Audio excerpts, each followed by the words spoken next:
Wild Travels is made possible in part by the Lagunitas Brewing Company, brewers of fine ales, mystery, and romance. Online at lagunitas.com.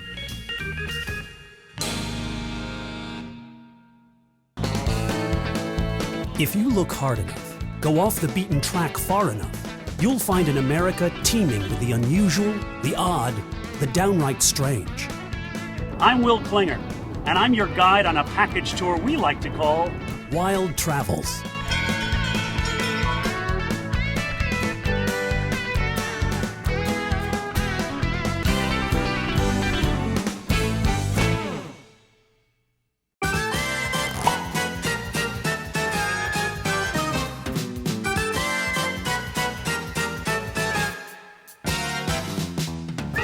Las Vegas is bathed in neon light 24/7 as casinos vie to grab the attention of pedestrians and astronauts alike.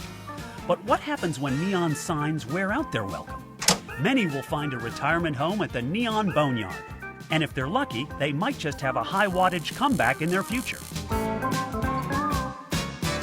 Welcome. Hi. Tell us where we are. We're at the Neon Museum in Las Vegas, Nevada. Isn't it called the Neon Boneyard? It's the Neon Museum and Boneyard. Signs don't come here to die, and it's definitely not a graveyard. Oh, here's the Sahara. Really a fabulous sign. Really kind of one of the stars of the show here at the museum. And yet you can't forget about Ming the Merciless over here. This is actually the Coin Castle King. He needed to step away from the buffet, though. Let's be honest. He's got quite a gut there. Oh, he's jolly. We date the sign from the 30s. This sign, it just says cocktail, steak, and chicken, but that's all. Keep it simple. It's all you really, it's all you really need to know. That's what I really live on is cocktail, steak, and chicken. That's really... You don't really need anything. Who needs vegetables?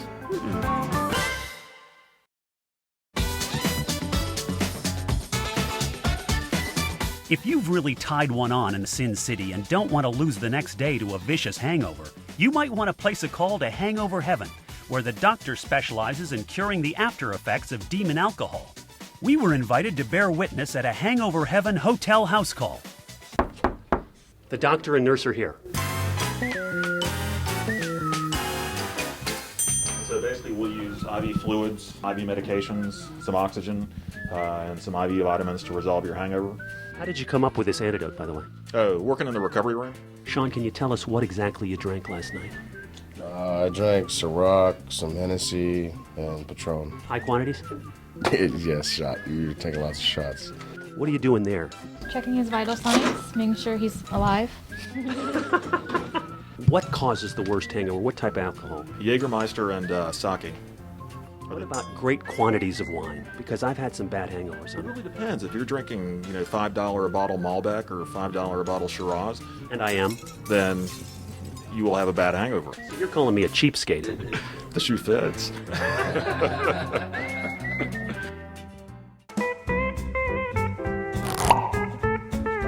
Airliners are meant to be seen on a runway or in the sky, so nothing prepares you for what you'll find at the end of a dirt road near Hillsboro, Oregon.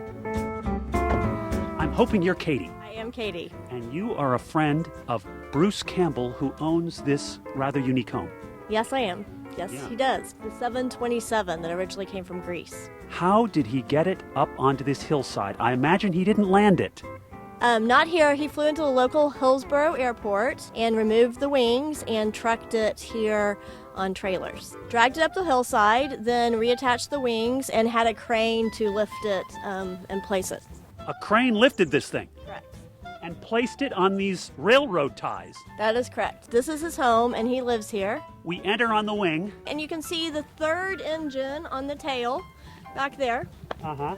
The tail goes right up into those woods.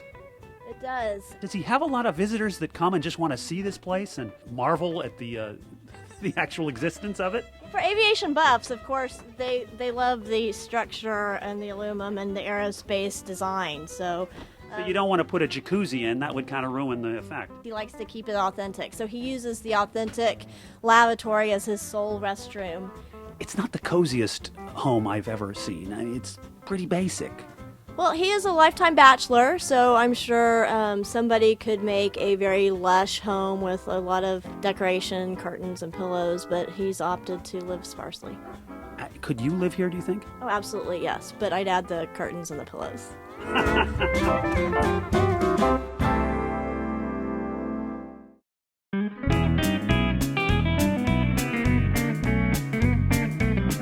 parade day, the art cars congregate in the staging area before the procession gets underway, and it's the best chance for onlookers to get up close to these mobile masterpieces. Any wrestling experience? Just in the bed. Hello. Is this a future wrestler right here? Future wrestler. This is Baby Nacho. I'm Papa Nacho.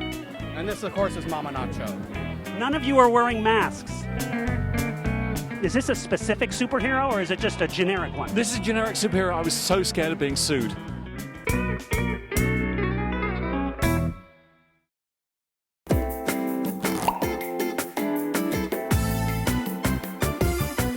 At Pharmacia Botanica $1 Million in downtown LA, the shelves are stocked with potions, candles, voodoo dolls, and body washes that promise to improve your love life, ward off financial ruin, or put a curse on your enemies. If the friendly staff can't help you find what you need, the regular customers can steer you right. Hey, are you Lily? Hi. Hi. What is sold here? And it's for candle, for bath, for charms, love, destruction, everything. Destruction. This is for bad luck. Bad luck. So this is for your enemies, Yeah, right? for enemies. Is there any scientific proof that it actually works? Do we have... Yes. Yeah. I am getting my Mojo candle. It helps me with my business. Okay. What is your business? I'm a designer and a sex educator. That's a very versatile career. Yes, very versatile. Francisco, this seems to be a body wash and floor cleaner that helps you in court? The water cleaning and you God and you're sane. And you'll win your case. It's the same. Clean your body and the floor. And it'll keep your gossiping friend from talking about you. The exotic perfume is made for all natural ingredients and will awaken the pheromones to attract the opposite sex. I use this and Viagra with a lot of ladies. You've had some success with it. All right.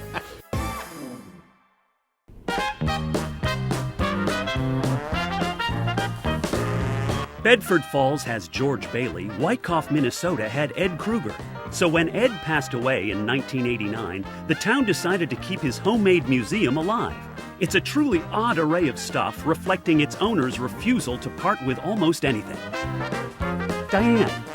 Hello, welcome to Ed's Museum. Who the heck was Ed, and why does he have a museum? Ed was a Wyckoff person. He lived here all of his life, and he had this store. He always kept all the records of Wyckoff. He was also the treasurer of our town. He worked as a volunteer fireman. He showed movies in the 40s and 50s. And apparently he threw nothing away. Oh, no.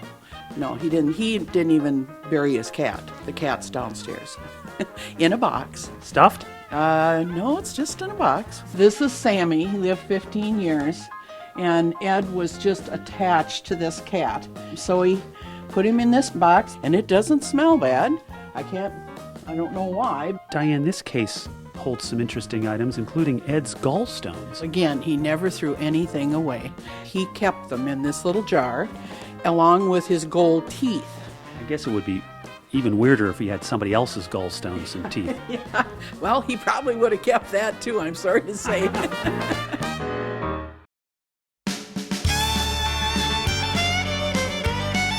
If you have an overpopulation of snakes in your neighborhood, then the good people of Sweetwater, Texas may have a solution for you.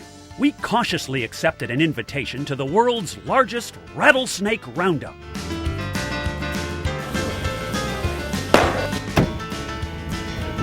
It's a population control like any other type of hunting. It looks like we got one laying out right over here. Unless that's a 20-foot snake, we're still at a safe distance.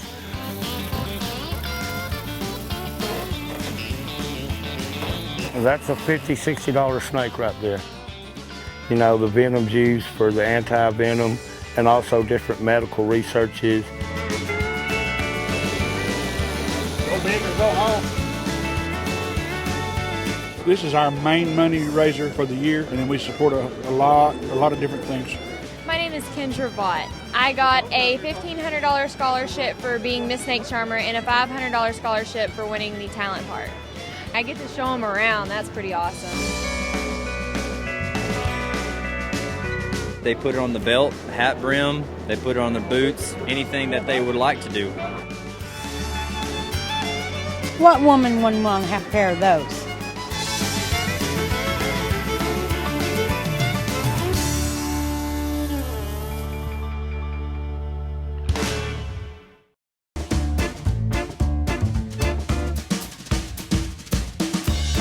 A lot of us probably know about the House on the Rock in Spring Green, Wisconsin. But have you heard about the Rock in the House?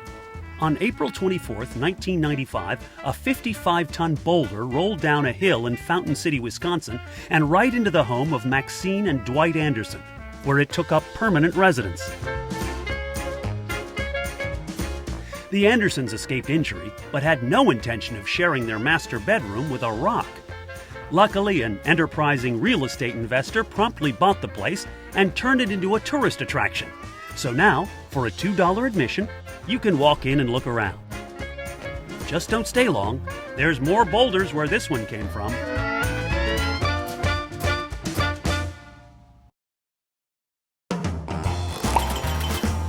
At the Pinball Hall of Fame, it's not the players, but the games themselves that are being honored. You can test your flipper skills on over 250 classic machines spanning 9 decades.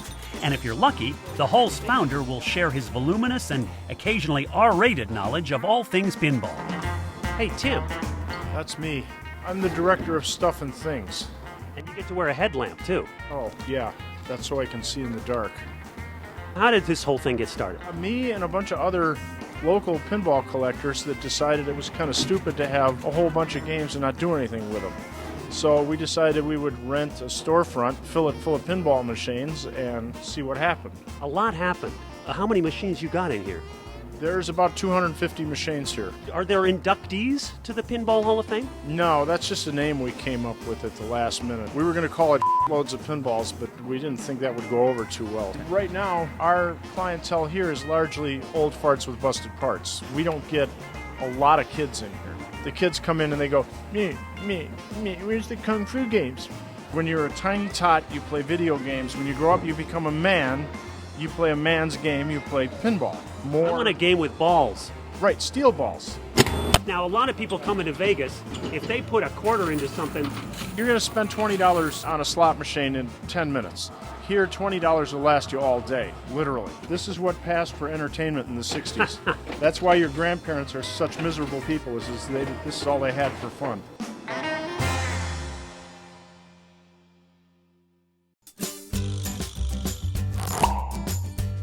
If you ever wanted to attend a Voodoo wedding, there's a donut shop in Portland that performs them on a fairly regular basis. We're not sure how authentically Voodoo the ceremony is, but the donuts at the reception were mighty tasty. We're very excited about weddings. We have a lot of weddings that we do here. How many a year? I would say probably 50. Not the best of neighborhoods. I'm going to go out on a limb and say a little seedy. We like to call this affectionately the crotch of Portland, and yet we still have a popular business. What is it about Voodoo Donuts? Why is it so popular? That's a big question. It's a phenomena that happened. We make great donuts. They taste good. We have a lot of wacky things that we do. Would it be safe to say that there are some lasciviously shaped donuts for sale? Yes, we could say that, yes. What'd you get? I got the Oreo cookie. Nothing lewd? Nothing lewd, actually, but depends on how you look at that apple fritter, though. You could probably make your way out in some kind of... Are you reading something into that? It could be. You only got 2. A lot of these people come out with a box. Yeah, I'm local, man, so, you know... And cheap, let's be honest. Yes, very much so. This is very nice, a Voodoo wedding.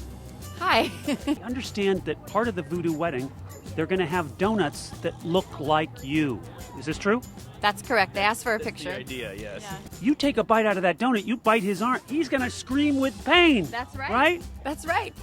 Are you alarmed by that? No, not at all. I now pronounce you husband and wife. Please kiss.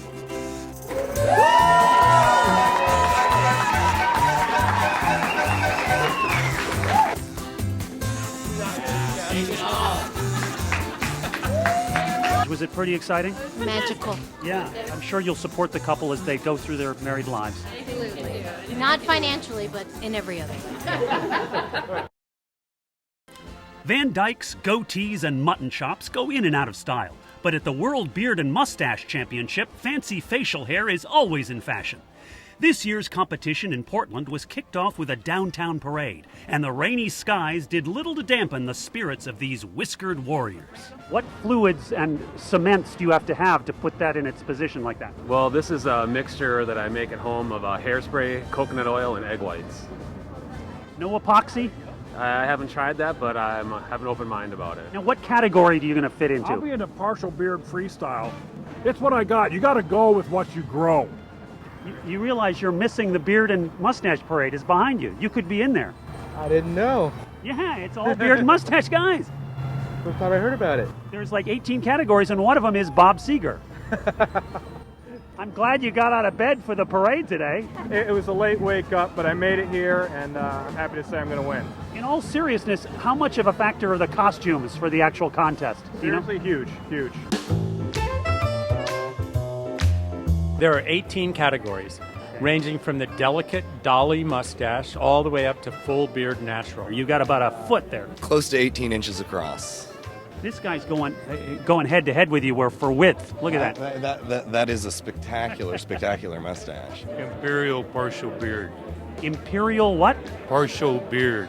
Partial beard. It's too big to be a mustache, according to their rules. I got to tell you, I'm not that impressed with what you got going on here. Well, I wear this every day because this is comfortable, you know. When you have hairspray in your beard, it gets kind of tight on your face and things like that. Oh, you're kicking it up a notch for tomorrow. Oh, absolutely. I'm guessing your category is Amish, right? It is, yes. It is. It is the Amish division. Well, you look the part, but you're not dressed the part. Oh, well, see, I'm actually part of a cult called the Wamish. I'm Amish, but I buy all my stuff at Walmart.